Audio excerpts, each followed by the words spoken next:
میدونین که امروز از آب تازه رحمانوف دعوا میکنه 43% تاجیکستان مشکل داره از آب آشامیدنی، از برق، از تمامی چیز مشکل هست. برزم همه این امروز وطن مونه فروخته ایستن، به خدا قسم است.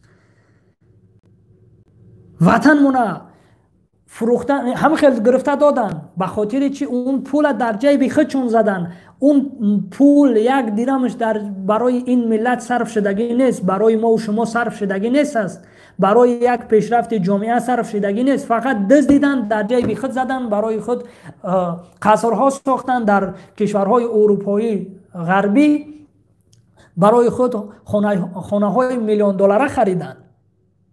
و امروز ما این این وطن مال شما نیست. بدبختی رحمانوف دانسته باش، این مال پدرت نبود، مال مادرت نبود، مال بابایت نبود که این آدم امروز وطن میفروشی. حسی وطن دوستاری ما و شما باید بیدار کنیم. دوستای گرامی، هموطنان عزیز، ما امروز دیگه از جنگ بیزاریم. ما را جنگ نگین. ما میخواهیم وطن خوب داشته باشیم، وطنمون از دست ندهیم. ما میخواهیم که زندگی خوب داشته باشیم، غلام نباشیم، غلام نشویم. و امروز دخترای ما، خواهرای ما، زنای ما در رفته با یک اجنبی، با یک غیر مسلمان همخوابه نشوند، با کرگی خود نفروشن. جوانای ما امروز هر کی هر چیزی میگه، چه کلانسارا دیگه همون مفکوره اونها، بسیاری از نفرهایی که هستن امروز خیلیش آگاه شده است، ولی بسیاریاش مفکورش باز همون چیزی کمونیست بیده است. بس کنین دیگه. این ملت امروز جوانان به خاطر اون قیام کردن که از جنگ بیزار هستن، از تمام این بدبختی هایی که اشتباه هایی که بعضی ها کردن دیگه ما نمیخوایم تکرار کنیم. یک بار برای ما درس شد، برای ما درس عبرت شد، ما اون درس برای خود انتخاب کردیم. یک بار که اشتباه شد ما اشتباه را فراموش کنیم، ولی درسی که از او اشتباه گرفتیم باید فراموش نشود. ما درس گرفتیم از او، جنگ شد، هر چیزی کشید، دیگه از جنگ بیزاریم، نمیخوایم. میخوایم وطنمون دفاع کنیم، میخوایم که وطنمون فروخته نشوه، ملت ما خور نشوه، ملت ما غلام نشوه، ما غلام نشیم. به خدا قسم است اگر تاجیکستان از دست بروه، ما و شما اویغورا برای ما و شما مثال هست دیگه. شر نیست که بیاریم بگیم که انم خیل میشیم، تا شر نیست که ما همون روز با چشمون ببینیم در عذاب باشیم، بعد باور کنیم که انا این پیشتر ما گفتیم که چون این روز بسر ما میوید. بس است دیگر، خاموشی بس. ما دفاع از وطن میکنیم. ما میخواهیم وطن آباد داشته باشیم، وطن آزاد داشته باشیم، مستقل باشیم. هیچ کس ما در تی استعماری هیچ کشور قدرتمندی نباشیم. امروز به خاطر این همی خائنا، به خاطر این همی بدبختا تاجیکستان در دست کشورهای قدرتمند تحت استعمار است. هیچ حرفی زدن نمیتونه. به خاطر چی؟ به خاطر که پول میگیره. بدبختی رحمانوف گردنش خم، هیچ حرفی زدن نمیتونه. وقتی یک شهروند، یک نفر تاجیک یا یک نفر حرف بزنه، ها میگه که پول ما دادیم تون کو.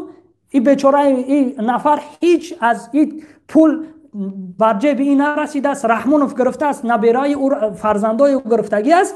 این بیچاره شهروند در عذاب و مشقت است و این سخن میشنوه، تمام سختی ها و بدبختی ها را میکشه.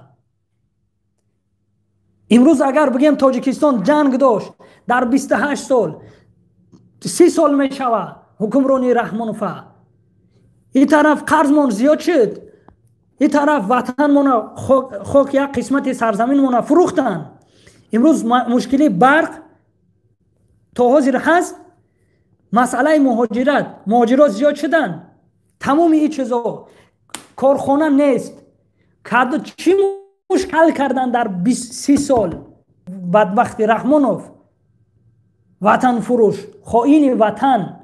تو چیکار کردی امروز دعوا میکنی که تاجیکستان تنج است؟ تنجی همی که وطن فروختی، تنجی ای که مردم مهاجر کردی، تنجی ای که ملت زندان کردی، قتل کردی.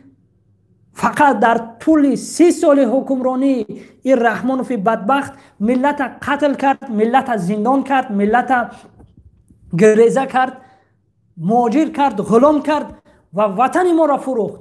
بالاخره امروز بازم میخواه وطن ما را، یک قسمت سرزمین ما را ما از دست بدیم. آیا وطن برای ما ارزش نداره؟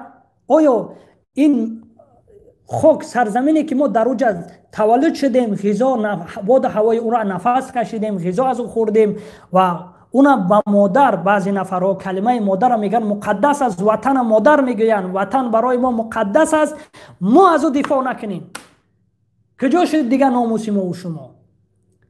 اگر ما از مردن میترسیم، یک بار به همین دنیا میاییم، یک بار میریم اخی، 100 جان نداریم، یک بار در این دنیا آمدیم، یک بار میریم و باز اون در دنیا سوال و جواب این تمام این خاموشی مونه، تمام این بدبختی مونه، چیکار میکنیم؟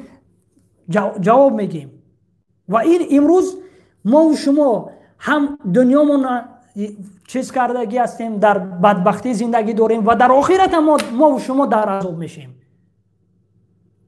امروز میریم، اگر ما و شما حداقل نه قدرت نداری، قدرت هجرت که از بگذار، از دور حرف بزن، فقط یک ویدیو که یک سخن حق بزن، چه اشتباهی که رحمانوف میکنه همون حرف بزن، دیگه هیچی نگو.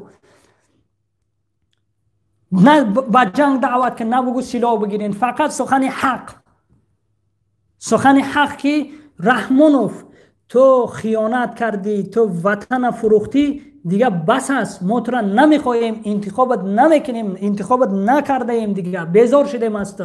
دیگه اینمی چه سبب میشوه که رحمانوف همون فهمشه، همون پرژینای سرشه دکار دراین که بفهمه امروز این ملت به صاحب نیست، این ملت خودش از خودش دفاع میکنه، وطنش دفاع میکنه، وطنش دوست میداره. ما اگر وطنمون واقعا دوست میداریم، پس از این وطنمون دفاع کنیم.